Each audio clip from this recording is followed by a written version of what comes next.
Esta foto de la cara del comisario Villarejo, publicada en el diario El País el 25 de mayo del año 2017, fue el origen de la guerra entre el polémico policía y el director del CNI de entonces, el señor San Roldán, al que culpaba de la filtración porque quien publicaba la foto era el periodista don Javier Ayuso, que tenía al señor San Roldán como una de sus fuentes. Contra el señor San Roldán y contra un periodista, el señor Ayuso. Entendía que era de una gravedad inusitada el haber, digamos, filtrado a la prensa una fotografía sobre una operación antiterrorista que se realizó en Melilla y que única y exclusivamente podía tener el CNI.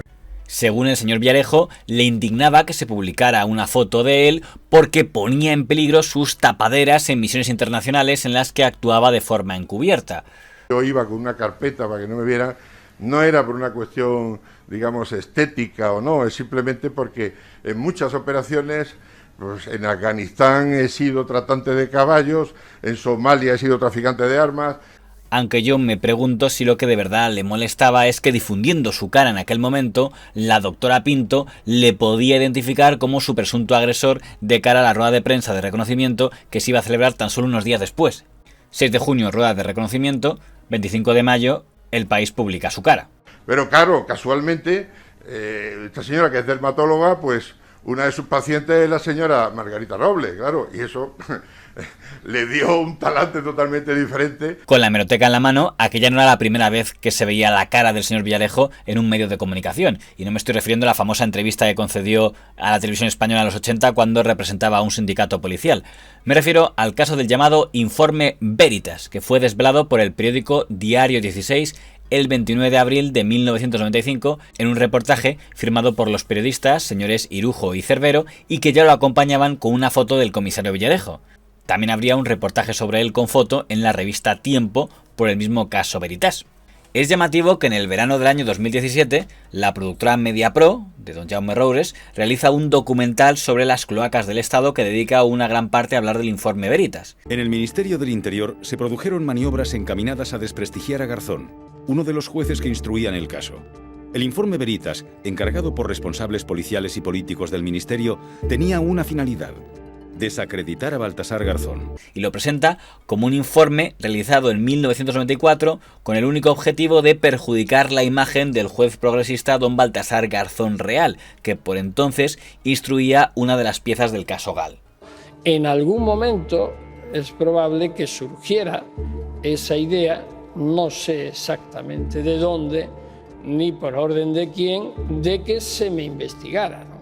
De que se me buscaran las vueltas a mí porque era yo el que estaba investigando. Supongo que a cualquier otro juez que hubiera hecho lo propio. La información que hace Mediapro la veo un poco incompleta, en el sentido de que el informe Veritas no solo atacaba al juez Garzón, del que señalaba supuestas juergas con mujeres, también atacaba mucho a un diputado del Partido Popular, que era don Luis Ramallo, y también al locutor de radio don Luis del Olmo, que por aquel entonces estaba en Onda Cero en las mañanas.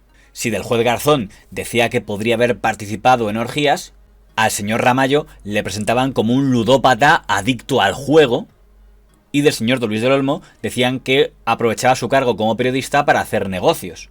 Me pregunto por qué el documental de las cloacas del Estado de Mediapro omite al señor Ramallo.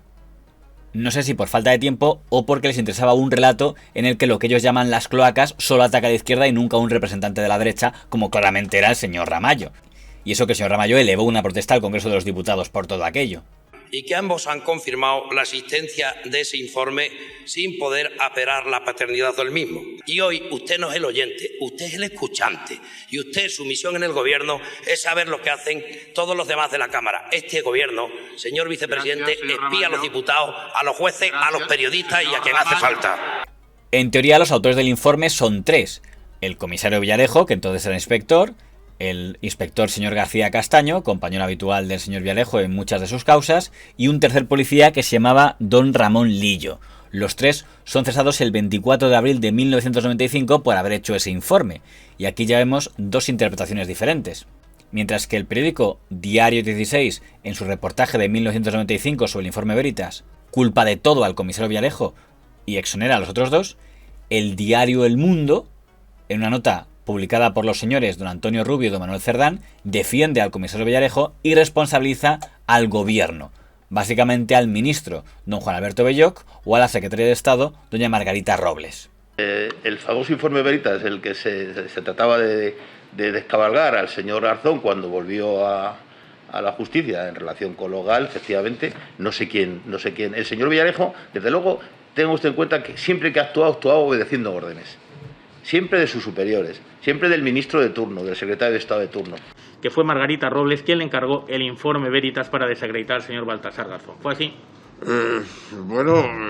Pues espero que no se querelle, pero fue así. Sí. Aparentemente ya en aquel momento había una coordinación entre el señor Villarejo y los señores Rubio y Cerdán, de los que era fuente. También parece claro que había una relación entre el señor Villarejo y el señor Garzón, y que el policía le vino a decir al juez: oye, me han pedido que te investigue, pero ha sido doña Margarita Robles. Y yo le dije a la secretaria de Estado, digo, sé que estáis haciendo esto. Ella me dijo, yo no soy. Digo, bueno, pues o eres tú o es Juan Alberto Belloch, porque no se forma por arte de magia esto. Y es que podemos asumir que para aquel momento la relación entre el señor Villarejo y doña Margarita Robles, que en ese momento era secretaria de Estado, no era la mejor.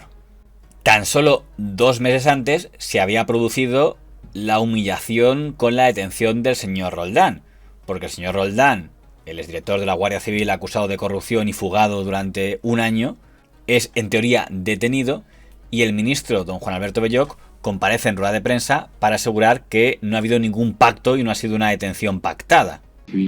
Prácticamente todo lo que podemos decir, lo único que diré es que el gobierno de España no ha pactado, no pacta nunca. El gobierno de España nunca negocia, nunca pacta. Y eso tiene que quedar absolutamente claro. Y llegan los señores Rubio y Cerdán y demuestran en el diario El Mundo que sí que había habido un pacto, hasta por escrito. De hecho, don Antonio Rubio se lo restriega en la cara al director de la policía de entonces en un programa en Antena 3, en el programa del señor Hermida. Nos lo han dado detenido, sí. Detenido. Que se lo han dado detenido, Bien. no que lo han detenido. Señor Olivares, aquí está la documentación que lo acredita. Los FAS que el Ministerio de Justicia de Laos envía al Ministerio de Justicia español. Al señor Belloch, las condiciones que propone, una de las condiciones concretas es que solo podrá ser juzgado por cohecho y malversación. Todos los demás delitos no pueden ser juzgados. Eso obliga al ministro señor Belloch a que tenga que volver a comparecer por segunda vez y dar una nueva versión, que es como reconocer que en la primera había mentido. La decisión que tuvo que adoptar este ministro es, con ese documento del gobierno de Laos, envío a mis policías, a la policía, a detenerlo y traerlo a España, o lo dejo en Laos, para que siga gozando de impunidad y probablemente pudiera fugarse a otro país. Es la única decisión política que tuvo que adoptar el ministro. Y no dudo en absoluto de haber adoptado la decisión política correcta. ¿Cómo había llegado ese documento a manos de don Antonio Rubio? El documento que, según el comisario Villarejo, doña Margarita Robles le había ordenado que destruyera. También me pidieron que rompiera un fax de lo del tema de Roldán del Laos. Ahora vamos al fax. Qué cosas, ¿no? Es cierto que los faxes fueron enviados desde el despacho de la señora Robles, que luego fueron destruidos a martillazos cuando esta información se hizo pública. Claro, el problema es que la señora Robles hizo unos informes diciendo que se habían mantenido relaciones con la autoridad de Laos, que era mentira. Y claro, no se podía sostener cuando el señor Garzón pidió el aparato en sí y claro, obviamente alguien voy a lo pasar por... Parece difícil negar que había una coordinación entre los señores Rubio y Cerdán y el señor Villarejo, dado que poco después se produciría el tema de la filtración de las escuchas del CSIC y lo publicarían también los mismos periodistas. Y el señor Villarejo era uno de los denunciantes en aquel caso.